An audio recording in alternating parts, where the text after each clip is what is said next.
Speaker Gingrich joins us now. Of course, we're going to talk politics, but I want to talk humor with him as well. Hey, Newt, how are you?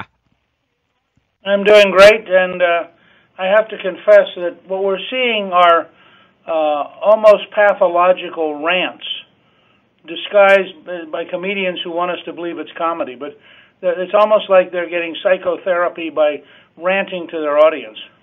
And it's not funny, it's not entertaining, and you're speaking to such a narrowcast group of Americans where the classic epic comedians of the last 100 years really did cut across all lines. There was always ethnic humor that everyone understood. Now it's politically incorrect.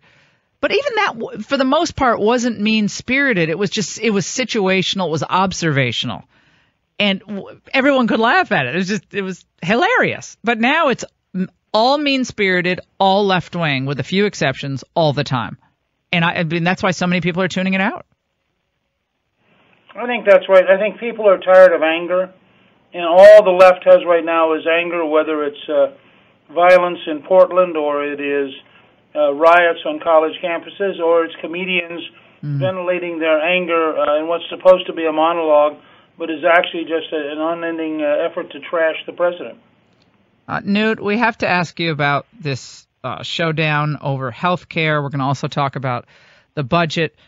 But it looks like they're still several votes short of some deal. I'm understanding that the ultimate bill that may come out of this, has some decent provisions in it, but that it still isn't going to really do what Republicans wanted to do, which is to fully repeal Obamacare and ultimately bring down prices of health care and inject more market forces into the healthcare system. But what's your take on the holdouts in the GOP? A lot of them are moderates now who are holding out. Well, I think you've watched sort of a game of ping pong, which I think is partly just the way that this is so misdesigned as a process that you now have, when you start solving the Freedom Caucus problem, you start losing moderates. When you start fixing the moderate problem, you start losing the Freedom Caucus. And they almost need to erase the board and start over again. And let's take the example of preconditions.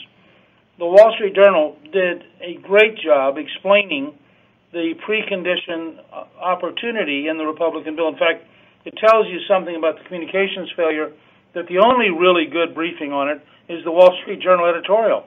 And I'll bet you that not 20 members of the House can explain it. Well, I think this is the kind of process where you have to quietly listen to every member, understand in advance what their concerns are, and try to find a way to answer their concerns. I apologize. I've got allergies. You have the thing I have, and you keep coughing. The pollen in D.C. is one of the worst seasons ever, and I've never had allergies until this year. Maybe last year I had a little, Newt, but I'm in the same boat as you, so, cough away. I mean, you and I are in the same. But from my perspective, you start with, what do we mean by dismantling Obamacare, and what is it the public will not tolerate? Well, the highest value the public has is continuing the ability to not lose your insurance if you have a precondition. It's like a 94-95% issue, because health is life and death. I mean, I try to tell the people to rush this thing and try to ram it through in the first couple of weeks never made any sense, because it is one out of every $5 in the economy. It's a matter of life and death. And in the end, people are going to ask personal questions. What about me? What about my condition? What about my cousin or my niece or my daughter? And if you can't answer them, if your members aren't trained enough to give a positive answer that people can relax, nobody's going to trust Washington. That's one of the great lessons of 2016. If they were going to trust Washington, they would have elected Hillary. And so I think the ox is in the ditch. If they can't get it out of the ditch this week, I think they need to take a deep breath, erase the board, start with the basics, build the coalition back together, and in 3 or 4 weeks, if they have every member involved in the conversation, they will eventually get to a majority. But they can beat their head against the wall all year And this ping pong that they're playing right now is very hard for me as somebody, as an outsider, but somebody who used to do this for a living. It's hard for me to see how they're going to get to a majority because they've set it up right now so everybody's increasingly suspicious and increasingly unwilling to take risks. Well, I think that's exactly right. And Newt, I think most people in middle America who just want to be assured that this administration is going to really make progress, real progress on the core issues that he campaigned on that were very popular. This is right at the top of the list. And I think it would be really helpful, and I'd love your institutional memory on this because I was watching an old Reagan speech. I think it was 83 when he was discussing the economy and his plans. He gave an address from the Oval Office. I think it was 83. An address from the Oval Office, and even back then with the rudimentary graphics and stuff, they had charts, like graphics, on-air graphics, a few charts where he explained how we got into this mess and how we were going to get out of it. And it was, I think, 25 minutes long. It was so compelling, and it was a half-hour address to the nation. I think we need that from this White House because I think, people are all over the place. One person saying one thing and another is another thing. There's no message discipline. There's very little message discipline that at least not the type that I would like to see. Well, that's right. And I think one of the challenges that the president's got to come to grips with is that he's really smart, but the rest of us may not be as smart. And he may be able to keep track of 6 or 7 different topics.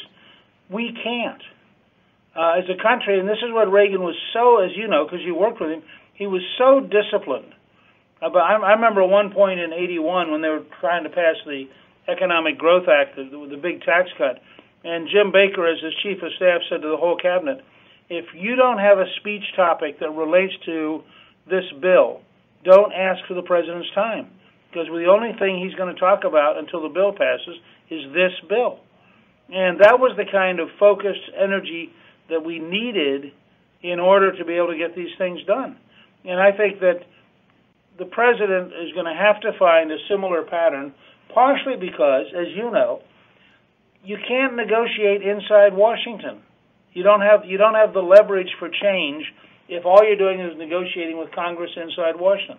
Reagan's great position, which he said brilliantly in his farewell address, which I was just rereading again this morning. He said, all the victories people claim I won because of you, the American people. It was your phone calls, it was your letters, etc. Reagan understood that if he had the country on his side, they would pressure Congress into being for him. And I think right now this administration does too much insider negotiating and does too little reaching out to the American people, educating the American people, and recruiting the American people.